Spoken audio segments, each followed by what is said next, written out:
Hello. Hello, everybody. Gather round, gather round. We're about to have a great panel. Claire's going to introduce us.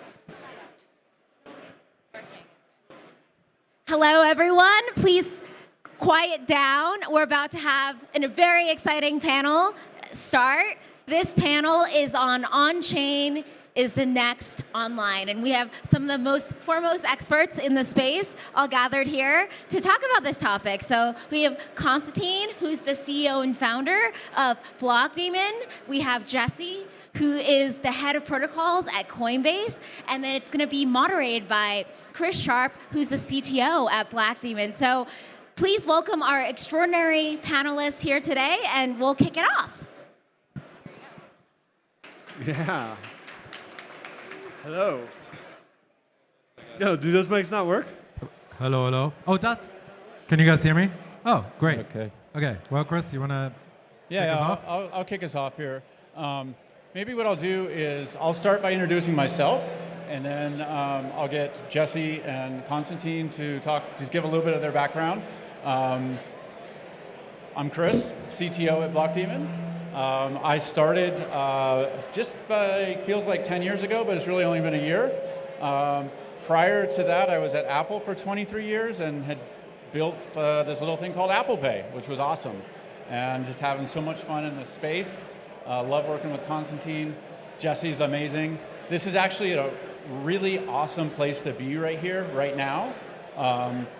We're going to hear from these guys, and this is actually, I look at it as a privilege to be able to talk to these guys, because these are the guys that are thinking about things that we haven't even considered. These guys are literally like 5 steps ahead of the rest of us. And this little intimate audience is going to have an opportunity to listen to some forward-looking, really in-depth, interesting things. So I'm going to actually just turn it over to Konstantin. If you could do a quick introduction of yourself, and then we'll do the same with Jesse, and then I'll get started with some questions. Yeah, totally. And I kind of start also, I'm going to add a couple of sentences about Base, which is really sort of the elephant in the room when we talk about on-chain is obviously Base. And so I'm the CEO and founder of Blockdaemon. We started Blockdaemon 5 years ago to help institutions to ultimately connect to DeFi, which at the time was dedicated nodes, right? And so over the last 5 years, we've become the I don't know the largest, but maybe the second largest in the full node organization. We run 85,000 nodes. The only other company that probably has a similar footprint at this point in time is Coinbase. And the reason why we run so many nodes is that we were always really concerned about network performance and decentralization. And so we run these nodes around 70 data centers, and we really wanted to make sure that the compute infrastructure is decentralized. Now, our view is that we see a sea change. We think there's sufficient compute around the world powering L1s. We think that the economical incentives that are underpinning this infrastructure is often misaligned and not really serving the purpose of these chains.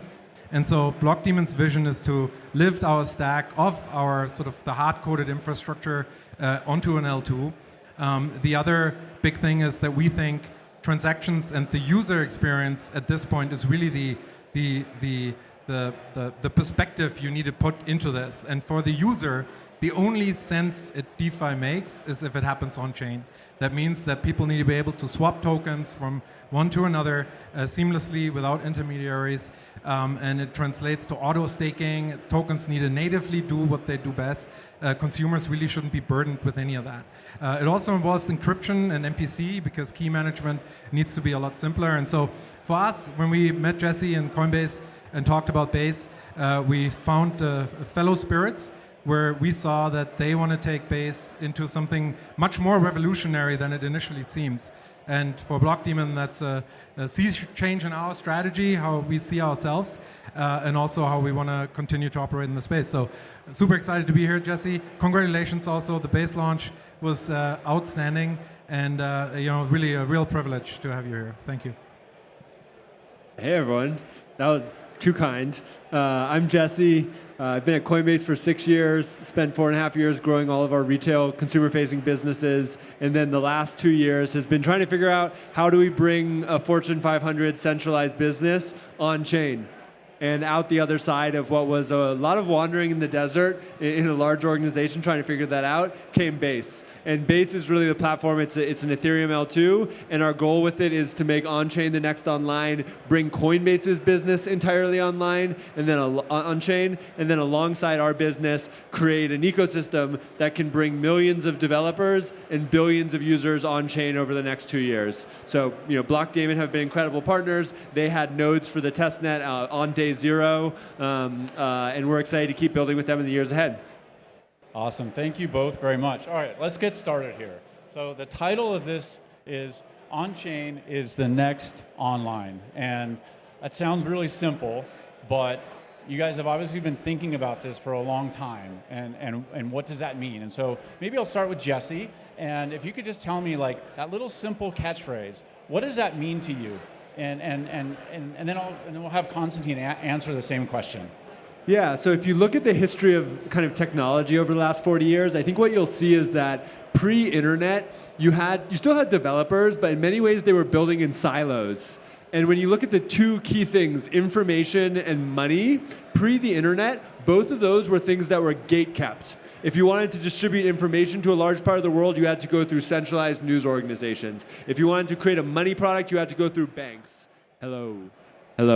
And then around came the internet, and for the first time, information lost the gatekeepers. Now it's the early 2000s, mid 2000s, and anyone anywhere can build an application that can reach anyone anywhere in the world. And that was this insane change in the way we build. And developers everywhere got 10x, 100x, 1000x more leverage, more distribution, more impact. And it was incredible, and that's what has made it so we can have this live stream, and we can all be here right now talking while everyone else on the internet is communicating with us over Twitter. And still, money has been gatekept, and that's meant that ability to build applications for everyone everywhere doesn't exist for every kind of application.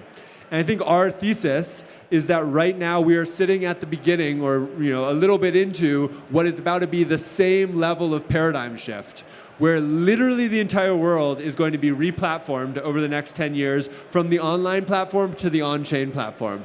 And the powerful thing about that on-chain platform is that for the first time, money and value is going to be able to be built by anyone. Anyone, anywhere can build an application like Uniswap, like Aave, like Chainlink, like the cross-chain liquidity stuff that Blockdaemon's talking about that can reach anyone else in the world with money. And that is just it's a revolution. And we're, here as developers getting to be at the heart of that revolution, getting to make the change actually happen. Yeah, everything Jesse said, I think one thing when you've been in crypto for a little bit, the weird thing for me is that we started thinking about L2s like a year ago, really when Chris joined us from Apple. And I'm so giddy with excitement at this phase of our industry, which is sort of kind of weird because people are so focused on token prices and what happens elsewhere. And I have this dichotomy where I feel like this is probably the biggest shift in crypto that we had in a very long time. And because it brings us so much closer to where we need to be. The success of crypto requires a crisis, and it requires problems to become more visible so that we can ultimately put stuff on chain over time. And so it's like the perfect time to move on to this transition.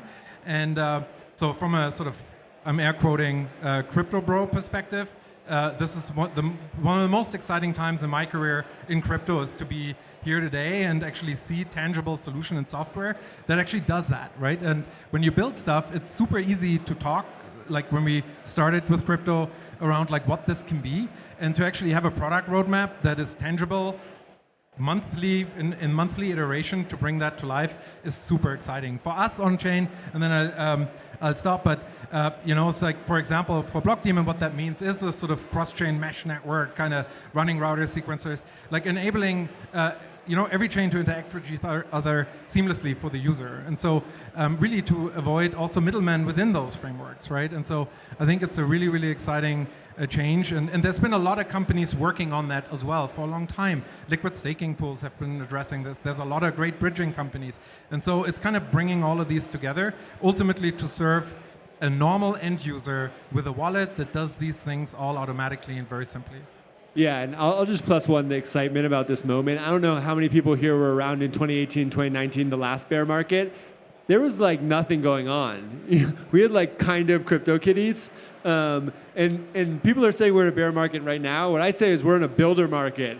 Like literally, look at this place. Absolutely. There are 25,000 people here building incredible applications. Every day it feels like there's new innovation. We are at the beginning of the on-chain revolution that's going to transform our world. Absolutely.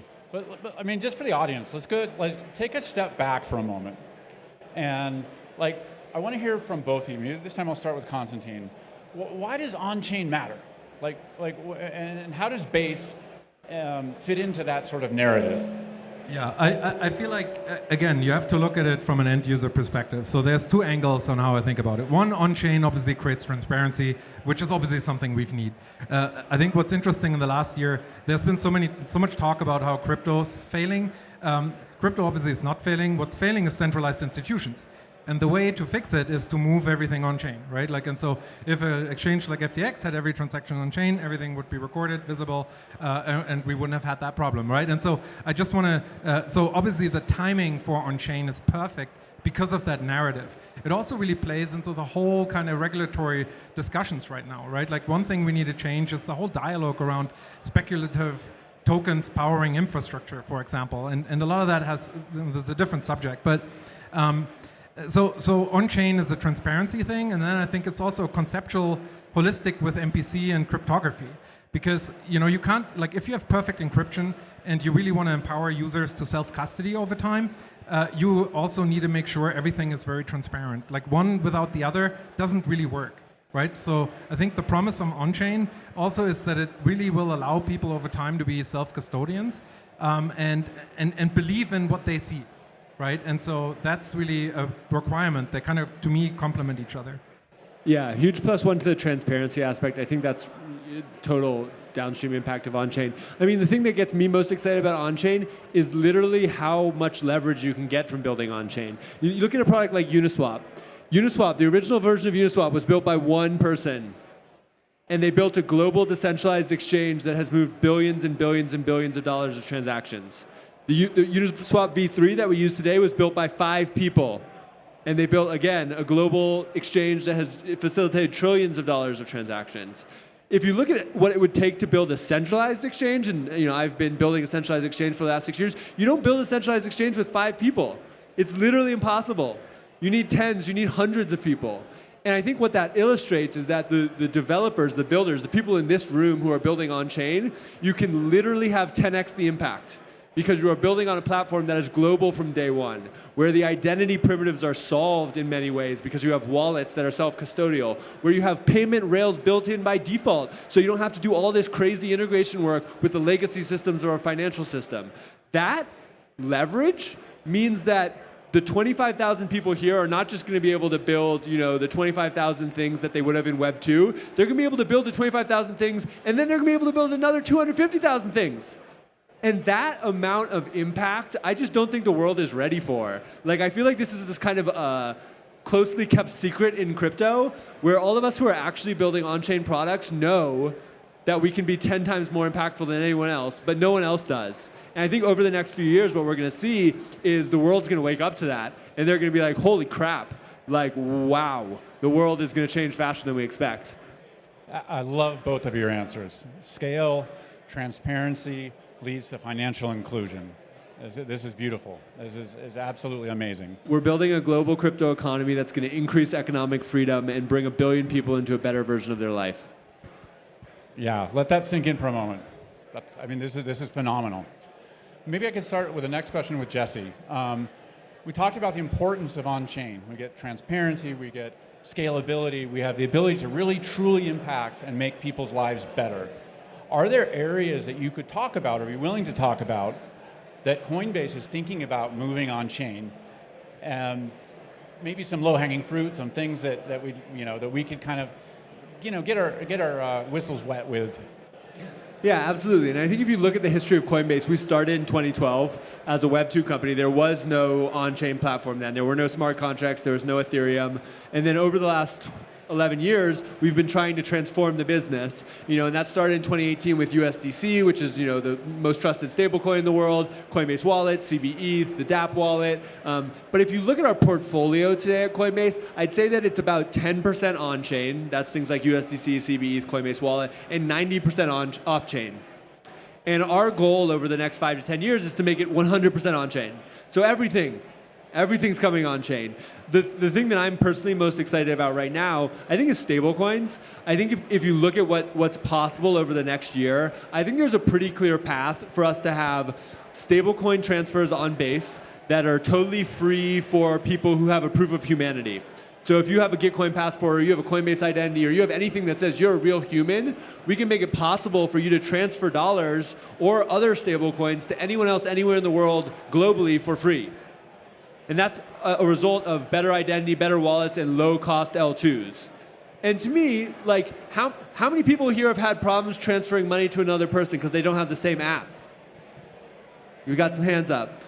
How many people have sent money to your family in another country and had to pay 10%, 20%, 30%? The world is not ready for us to have a global settlement layer that has programmable money that is sub-cent transactions that anyone anywhere can use. And that's what I'm excited about. With transparency. And we obviously have to solve the privacy problems around that. But I think stablecoins are obviously a huge focus for us. Awesome. Thank you, Jesse. Next question is, Konstantin, where do you see Blockdaemon playing a role in L2s over time?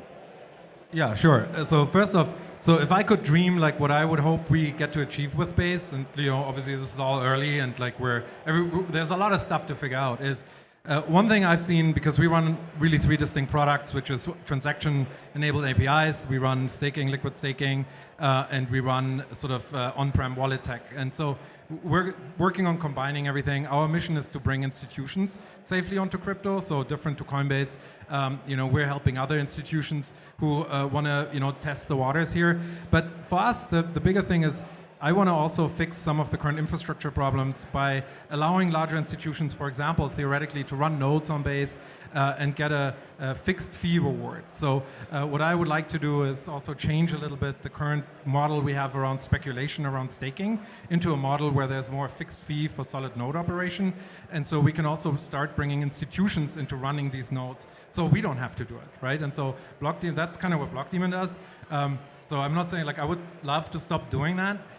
Mostly because I think now our role has changed. I think the infrastructure is ready for that. And so on an L2 layer, it's enabling institutions to participate running nodes on L2s is one way. And then the other way is on top of it, which is cross-chain liquidity, right? And so and enabling and decentralizing the router and sequencer ecosystem over time.